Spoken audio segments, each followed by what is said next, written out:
নমস্কার, আমি মৌসুমী। শিলালিপিতে আপনাদের সবাইকে স্বাগত জানাই। আজ শোনাব সাহিত্যিক বিভূতিভূষণ মুখোপাধ্যায়ের তীর্থ ফেরত। অন্নদা পিসি তীর্থ করিয়া ফিরিলেন। উঠিয়াছিলেন শিয়ালদহে। কথা ছিল কামাখ্যা, প্রয়াগ, পুষ্কর, দ্বারকাধাম, সেতুবন্ধন, রামেশ্বর, জগন্নাথ, আর এর মধ্যে ছোট বড় যে তীর্থ পড়ে সব সারিয়া মাস চারেক পরে ফিরিবেন। আজ মাত্র 13 দিনে কামাখ্যা, কাশী, গয়া আর বৈদ্যনাথ ধাম হইয়া বাড়ি ফিরিয়াছেন। এই রকম যে হইবেই জানা কথা, কেহ বিস্মিত হইল না। পিসি যে 13টা দিন গ্রাম ছাড়িয়া বাহিরে থাকিতে পারিয়াছিলেন, এইটাই বরং পরম বিস্ময়কর ঘটনা।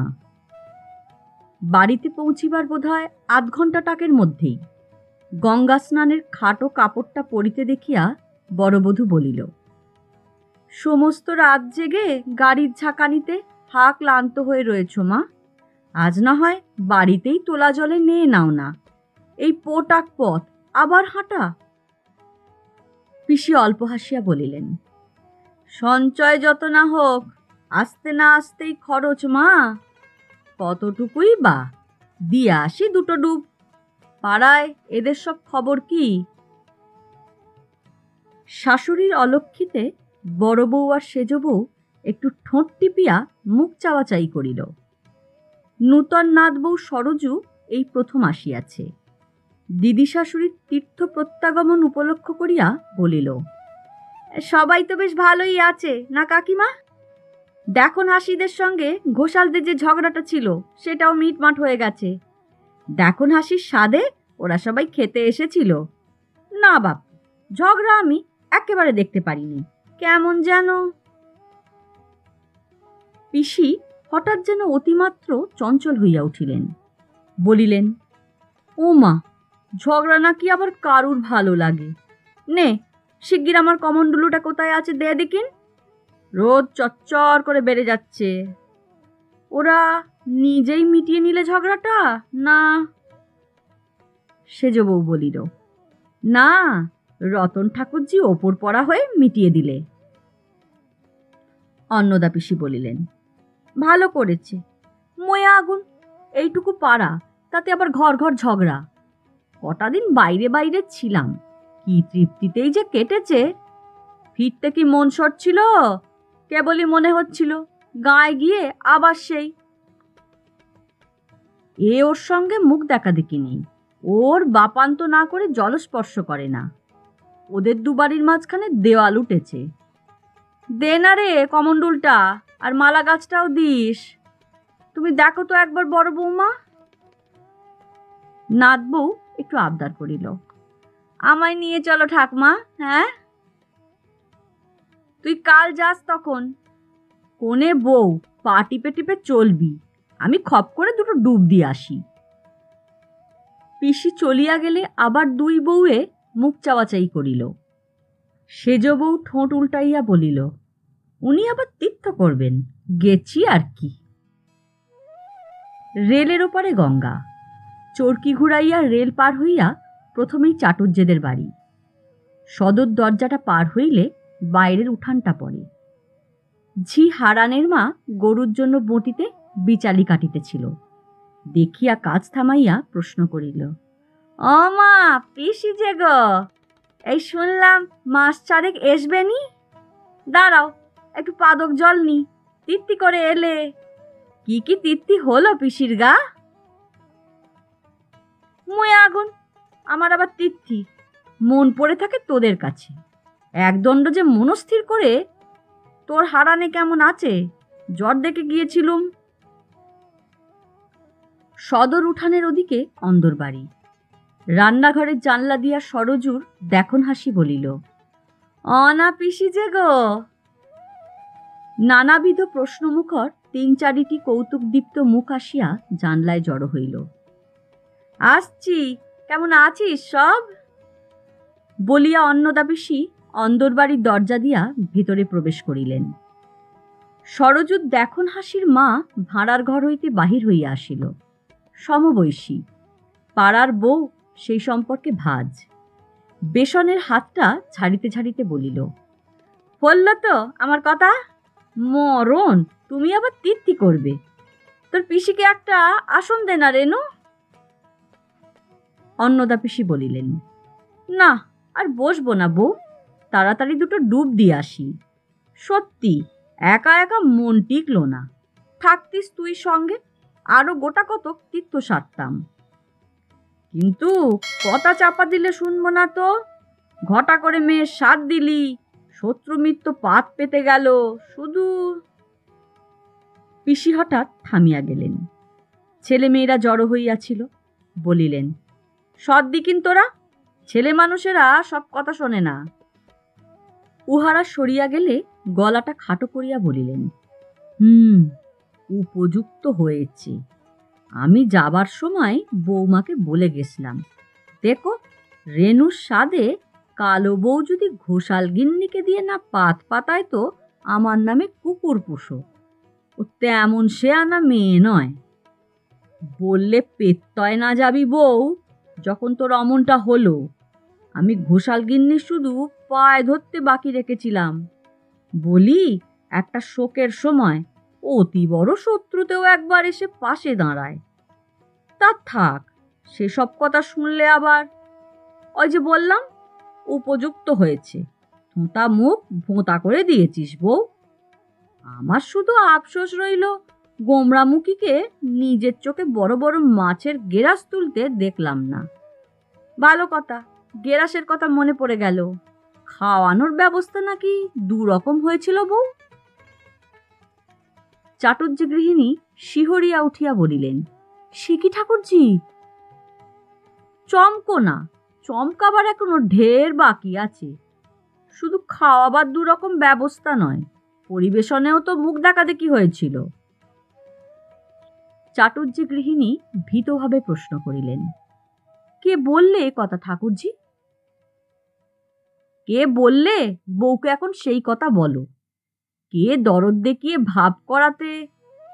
থাক বাপু, কথাটা শুনলাম এসেই, তাই ভাবলাম বউকে একবার বলে যাই। আপন ভোলা সাদাসিধে মনীষী, দুনিয়াটাকে নিজের মতন করে দেখে। কিন্তু ব্যগ্যতা করি বউ, আমার নাম করিসনি কারোর কাছে। সাতেও থাকি না, পাঁচেও থাকি না। নেহাত শুনলাম কথাগুলো, গায়ে লাগলো তাই। হঠাৎ কণ্ঠস্বর তুলিয়া সহজভাবে বলিলেন, তাহলে তুই যাবি না তো এখন? ভাবলাম যাই, বউকে ডেকে নি।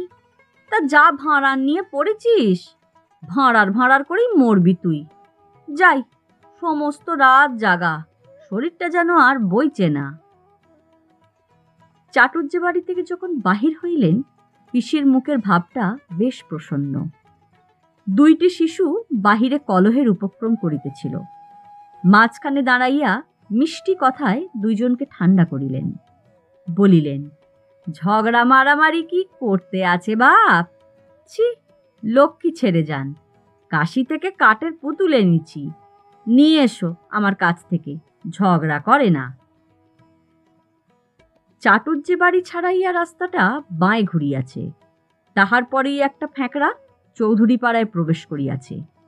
সেটা গঙ্গায় যাওয়ার পথ নয়, অনেক ঘুরিয়া স্টেশনের দিকে চলিয়া গিয়াছে। গঙ্গা যাইবার পথ না হইলেও অন্নদা পিসি পিছনে একবার চাহিয়া লইয়া এই গলিটাতেই প্রবেশ করিলেন। একটু গিয়াই ঘোষালদের বাড়ি। ঘোষাল গিন্নি এক গোছা পুজোর বাসন আর খানিকটা তেঁতুল লইয়া যাইতেছিলেন। পিসিকে দেখিয়া দাঁড়াইয়া পড়িয়া বলিলেন, ঠাকুরজি যে গো, আজ সকালে বুঝি মিটল তীর্থের স্বাদ? অল্পেই হাসা রোগ আছে। নথের ঘেরার মধ্যে মুখটি হাসিতে ভরিয়া উঠিল।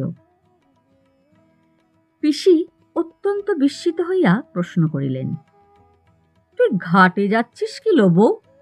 তোর তো বিছানায় পড়ে থাকবার কথা। ঘোষাল গিন্নি সশব্দে হাস্য করিয়া বলিলেন, মরণ, বিছানায় পড়ে থাকতে গেলাম কেন?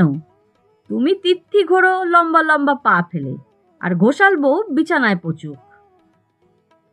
পিসি যেন ভ্যাবাচাকা লাগিয়া গিয়া উপর দিকে চাহিয়া কি চিন্তা করিলেন একটু, তাহার পর আত্মস্থভাবেই ধীরে ধীরে প্রশ্ন করিলেন, তাহলে কি ঠাট্টা করলে? তাই হবে নিশ্চয়, আমারই বোঝবার ভুল হয়েছে। ঘোষালগিন্নি হাসিতে হাসিতেই বলিলেন, দেখো ঢং, এলেন আর আরম্ভ হলো। হ্যাঁ গা, শয্যা ধরা হয়েছি বলে কে ঢং করলে? জল জ্যান্ত মানুষ, দুবেলা দেখছে লোকে। তা বসবে না একটু, দাঁড়িয়ে থাকবে? একদিন পরে তৃপ্তি করে ফিরলে। না, বসবো না বউ, সমস্ত রাত জাগা, শরীর ভাজা ভাজা হয়ে রয়েছে। রোদ্দুরও বেড়ে উঠেছে চচ্চর করে, তাড়াতাড়ি দুটো ডুব দিয়ে আসি। কিন্তু বলিহারি ঠাট্টা মা, খুঁড়ে খুঁড়ে নমস্কার সবাইকে। ঠাট্টা শুনলে পেটের মধ্যে হাত পা সেঁধিয়ে যায় ভয়ে। আমি ভাবছি কখন গিয়ে বইয়ের হাসি হাসি মুখখানা দেখব, আর কি আঁতে ঘা দিয়ে ঠাট্টা বাপু। ঘোষালগিন্নির হাসি হাসি মুখটা নিষ্প্রভ হইয়া উঠিল একটু। উৎকণ্ঠিতভাবে প্রশ্ন করিলেন, আঁতে ঘা দিয়ে কি ঠাকুরজি? থাক সে কথা বউ, ছেলে পুলেগুলো কেমন আছে বল দিকিন। পান্তিটার অসুখ দেখে গেছিলাম, সেরে উঠেছে। হাতের বাসনগুলো পাশের শানের বেঞ্চির ওপর রাখিয়া ঘোষালগিন্নি একটু জিদের সহিত বলিলেন, না, তুমি নুকুচ্ছ ঠাকুরজি, বলতেই হবে। আমি জানি উঠেছে একটু কথা। অন্নদা পিসি গলাটা খাটো করিয়া বলিলেন, কে বলেছে আমি নাম করতে পারবো না বউ? কিনি দরদ দেখিয়ে তোমাদের মধ্যে ভাব করাতে গেছিলেন, রাস্তায় দেখা হলো, অপরাধের মধ্যে জিজ্ঞেস করলাম, হ্যাঁ গা রতন। পিসি যেন নিজেকে সংবরণ করিয়া লইয়া হঠাৎ থামিয়া গেলেন। আত্মধিক্কারের সহিত বলিলেন, দেখলে ভীমরতি, বলবো না, না আপনি মুখ দিয়ে বেরিয়ে গেল নামটা। বলে ধম্মের কল বাতাসে নড়ে। জিজ্ঞেস করলাম, রতন, ঘোষালগিন্নি আছে কেমন বলতে পারিস? না, ঘোষালগিন্নি তোমার কুপকাত হয়েছেন, 4টে ভোজ বাদ গেছিল, আর লোভ সামলাতে পারেন কি? রেনুর স্বাদে তাড়াতাড়ি ভাব করে নিয়ে 4টে ভোজের খাওয়া একসঙ্গে। ঘোষালগিন্নির মুখটা একেবারে পাঁশুটে হইয়া গেল, যেন অন্তরে অন্তরে শিহরিয়া উঠিয়া প্রশ্ন করিলেন, রতন এই কথা বললে ঠাকুরজি? রতন? পিসি বলিলেন, তুই মানুষ চিনিস না বউ, সেই জন্যই তো তোর কথা ভেবে মরি। তিথি করতে থাকি আর যাই করতে থাকি, মন হয় আপন ভোলা মানুষ, বউটা কার না কার কাছে বোধহয় অপদস্থ হচ্ছে। ঘোষালগিন্নি পাঁশুটে মুখটায় আবার রং ফিরিয়া আসিতে লাগিল, কান দুইটা রাঙা হইয়া উঠিল। শুধু প্রশ্ন করিলেন, রতন ওই কথা বললে? পিসি গলাটা একেবারে চাপিয়া আনিলেন, ছোবল মারা গোছের করিয়া হাতটা নাড়িয়া বলিলেন, শুধু রতনই বলি কেন গো? ওই যে চাটুর্যে গিন্নি, সেদে তো যেতে চাইনি। আতিশ্য দেখিয়ে ভাব করে নেমন্তন্ন করে নিয়ে গেলি একটা মানুষকে, তারপর ওই কথা। ঘোষালগিন্নি বিস্ময়ের ওপর বিস্মিত হইয়া বলিলেন, চাটুর্যে গিন্নি? ঘোষালদা ঠিক বলতেন বউ, তুই আর বাড়লিনি, যেমন কোণে বউটি এসেছিলি তেমনই রয়ে গেলি। মাগি কম নাকি? গেছলাম কি না, বলি কদিন পরে এলাম, একবার দেখাটা করে আসি। সে কি চিপ ট্রেন কেটে কেটে কথা মা, কি হাসি, কি ছড়া কাটা। সেই তো মল খসালি, তবে কেন লোক হাসালি। ঠাকুরের শ্রাদ্ধই মুখ ফিরিয়ে থেকে এলি কিনা সাধের খাওয়ার সময়, এইটুকু লোভ সামলানো গেল না। ঘোষালগিন্নি উত্তপ্ত হইয়া উঠিলেন। কোনে বইয়ের সঙ্গে তাহার কোনো যুগে কোনো সাদৃশ্য ছিল কিনা সন্দেহ, আর সে কথা ভুক্তভোগী ঘোষালদার চেয়ে কেউ বেশি জানে না। চাটুর্যেদের লইয়া পাড়ার অন্তত 20-22খানা ঘর অনায়াসে শুনিতে পারে কণ্ঠস্বরকে এই রকম চড়া পর্দায় বাঁধিয়া বলিয়া উঠিলেন, সেদে গিয়েছিলুম। আমায় বলে কি না, সেদে গিয়েছিলুম। মনে নেই? শুধু পায়ে ধরতে বাকি রেখেছিল। আন্না বামনি যাবে সেদে নেমন্তন্ন খেতে। অন্নদা পিসি বলিলেন, চুপ কর বউ, লোকে মনে করবে আমি বুঝি তোকে খেপিয়ে দিয়ে গেলুম। মুয়ে আগুন, আমার নিজের বলে মরবার ফুরসত নেই। যাই বউ, চুপ কর। এদিকে রোদরা দেখতে দেখতে চচ্চর করে উঠেছে, চাঁদি ফেটে যাচ্ছে মাথা। নে, মাথা গরম করিসনি, একে তোর মাথার রোগ লেগেই আছে। রোদে অবশ্য চাঁদি ফাটিয়া যাইতেছে, কিন্তু গুলি হইতে ফিরিয়া অন্নদা পিসি যখন রাস্তায় পড়িলেন, তখন তাহার মুখটা পূর্বের চেয়েও প্রসন্ন। ঘোষালগিন্নির গলা ক্রমেই পর্দায় পর্দায় চড়িয়া উঠিতেছে।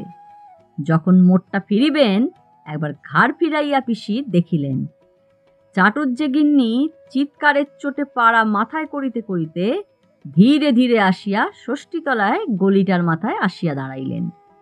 পিসি তাড়াতাড়ি মোটটা ফিরিয়া পা চালাইয়া দিলেন।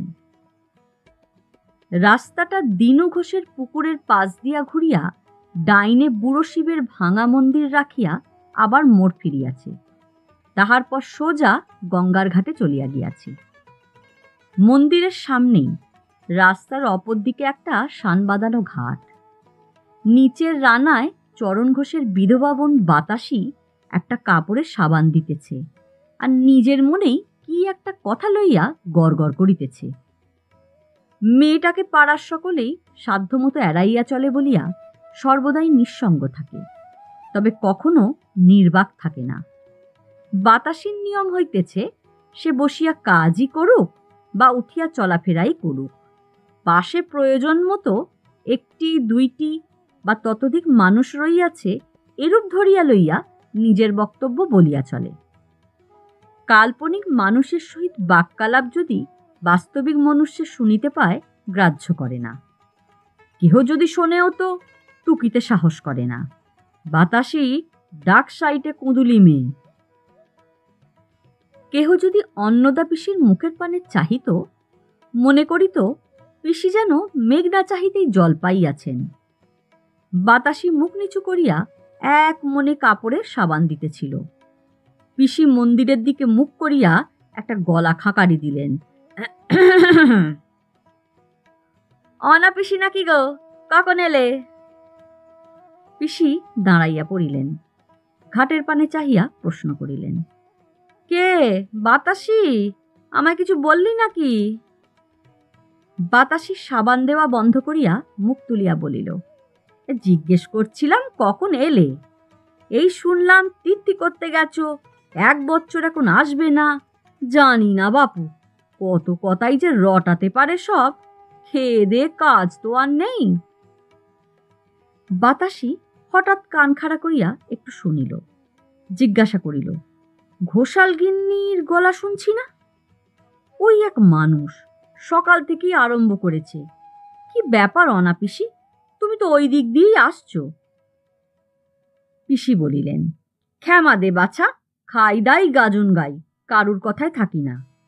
সমস্ত রাত জেগে শরীরটা ভাজা ভাজা হয়ে রয়েছে, ভাবলাম গঙ্গায় একটা ডুব দিয়ে আসি। কে গলা বের করছে, কে ষষ্ঠীতলায় দাঁড়িয়ে কার বেটা পুত কাটছে, ওসব খোঁজ রাখি না। তবে একটা কথা আস্তে আস্তে যেন কানে গেল। কান দিই না, তবে বাতাসি বাতাসি করছে শুনে, না থাক বাছা, আবার ভাববে সবাই। বাতাসি দাঁড়াইয়া উঠিয়া বলিল, কি কথা বলো পিসি, আমার মরা মুখ দেখো।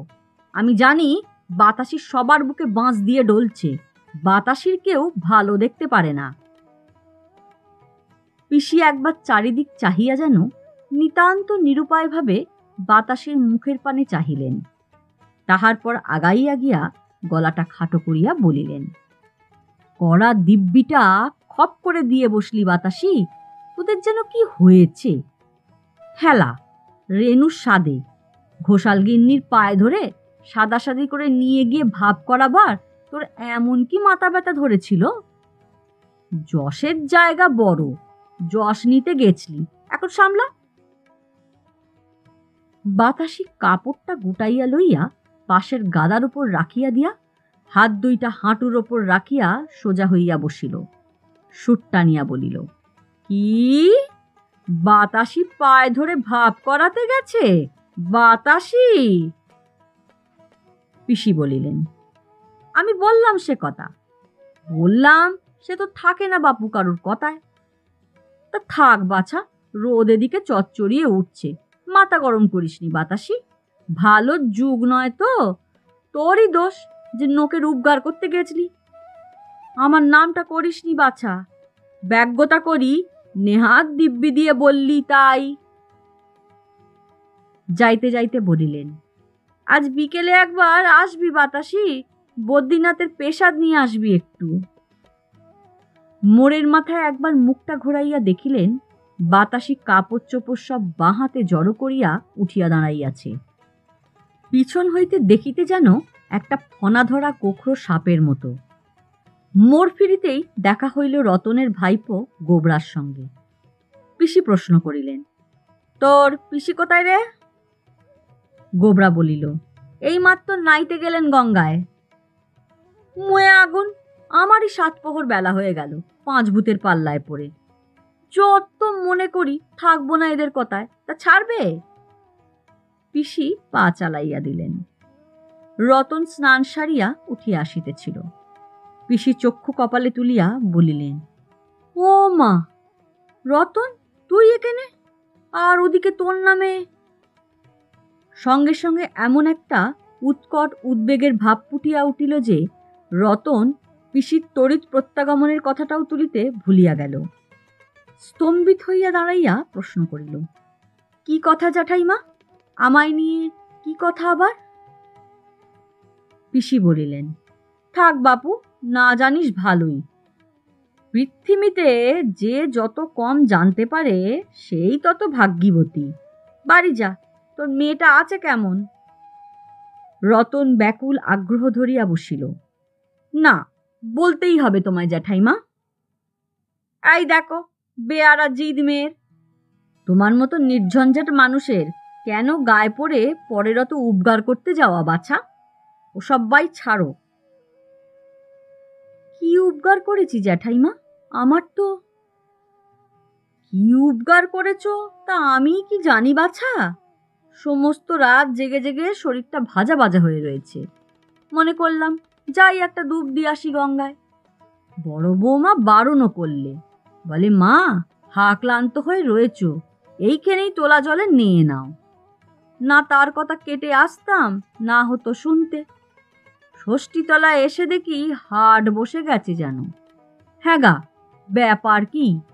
কিসের এত গন্ডগোল এখানে? কে কার কথা শোনে? সব অগ্নিমূর্তি হয়ে রয়েছেন। শেষে বাতাসি ছুঁড়ি বললে রতন দিদি এই কাণ্ডটি ঘটিয়েছে। 2টো বাড়িতে মুখ দেখা দেখি ছিল না, পাড়া ঠান্ডা ছিল। নিষ্কম্মা মানুষ, ওর আর সেটা সহ্যই হলো না, গেলেন ভাব করাতে। এখন সরে দাঁড়িয়েছে কেন? দেখে যাকে সে। রতনের সমস্ত শরীর হঠাৎ কঠিন হইয়া উঠিল।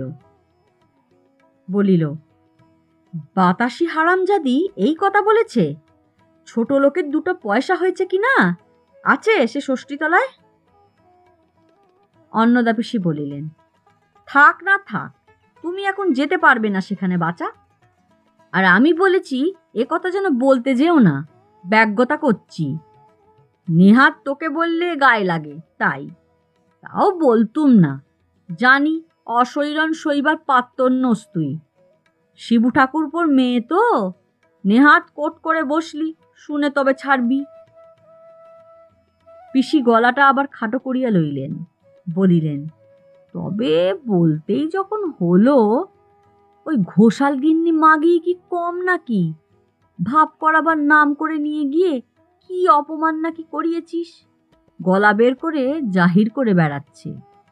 আর চাটুর্যে গিন্নিকেও নাকি কি সব বলেছিস। খল, পেটে পেটে জিলিপির প্যাঁচ। 3 জনের অভিযোগে রতন যেন একেবারে অভিভূত হইয়া গিয়াছিল। দাঁতে দাঁত চাপিয়া বলিল, ওরা এখন আছে সবাই ওখানে জ্যাঠাইমা? না, কেউ নেই, তুমি সোজা বাড়ি যাও। এই করকরে রোদ্দুর মাথায় করে তোমার সেখানে যেতে হবে না এখন। তুই বরং দাঁড়া, আমি একটা ডুব দিয়ে উঠে আসছি, খবরদার যাবি নি রতন। জলে নামিবার পূর্বে পিসি একবার ঘুরিয়া চাহিলেন, দেখিলেন ঘাটের কাদা কাঁকড় অগ্রাহ্য করিয়া রতন প্রায় পাগলের মতো হনহন করিয়া উঠিয়া যাইতেছে। স্নান করিয়া অন্নদা পিসি বাঁ হাতে কমণ্ডলু লইয়া এবং ডান হাতে মালা জপিতে জপিতে যখন ফিরিলেন, ষষ্ঠীতলায় তখন কান পাতা দায়। গলির মুখের কাছে একটি বড় দলের মধ্যে দাঁড়াইয়া ঘোষাল গিন্নি। ষষ্ঠীতলায় একদিকে বাতাসির সুপুষ্ট দল, একদিকে রতন, তাহার সঙ্গে তাহার নিজের পাড়ার কয়েকটি মেয়ে, ওদিকে বাড়ির মেয়ে বউ পরিবৃতা হইয়া চাটুজ্জে গিন্নি। কে কাহার সঙ্গে ঝগড়া করিতেছে অথবা কে কাহার সঙ্গে করিতেছে না বোঝা শক্ত। নথের ঝাঁকানি, 20-30 জোড়া হাতের বিচিত্র ভঙ্গি, কটু এবং অশ্রাব্য উক্তিতে ষষ্ঠীতলা গমগম করিতেছে। বাতাসির কেরামতি একটা দেখিবার জিনিস। সে গাছ কোমর বাঁধিয়া একবার ঘোষাল গিন্নির দলের মোহরা লইতেছে, সঙ্গে সঙ্গে ঘুরিয়া হাত পা কোমর মাথা নাড়িয়া চাটুজ্জে গিন্নিকে যথোচিত উত্তর দিতেছে এবং পরক্ষণেই পাশে রতনের দলকে বাক্যবাণে জর্জরিত করিয়া তুলিতেছে। অন্নদা পিসি আসিতেই সকলেই তাহাকে চারিদিক থেকে সাক্ষী মানায় আরো উগ্র হইয়া উঠিল। পিসি কিন্তু কোনো দিকে ভ্রুক্ষেপ করিলেন না। মালা জপিতে জপিতে স্থির দৃঢ় পদে ভিড়ের মধ্যে দিয়া ষষ্ঠী ঠাকুরের চাতালের নিকট গিয়া উপস্থিত হইলেন এবং কমণ্ডলুর জলটি ঠাকুরের মাথায় ঢালিয়া দিয়া আবার নির্বিকারভাবে মালা জপিতে জপিতে বাহির হইয়া গেলেন। গল্প এখানেই শেষ। গল্প পাঠ ভালো লাগলে একটা লাইক দিয়ে যেতে ভুলবেন না। এখনও যারা আমার চ্যানেলটা সাবস্ক্রাইব করেননি তাদের সকলের কাছে আমার অনুরোধ, প্লিজ আমার চ্যানেলটা সাবস্ক্রাইব করে নেবেন। পাশে যে বেল নোটিফিকেশানটা আছে সেটা অবশ্যই প্রেস করে দেবেন। আর আমাকে অবশ্যই কমেন্টস করে জানাবেন এই গল্প আপনাদের কেমন লাগলো। আজকের মতো নমস্কার।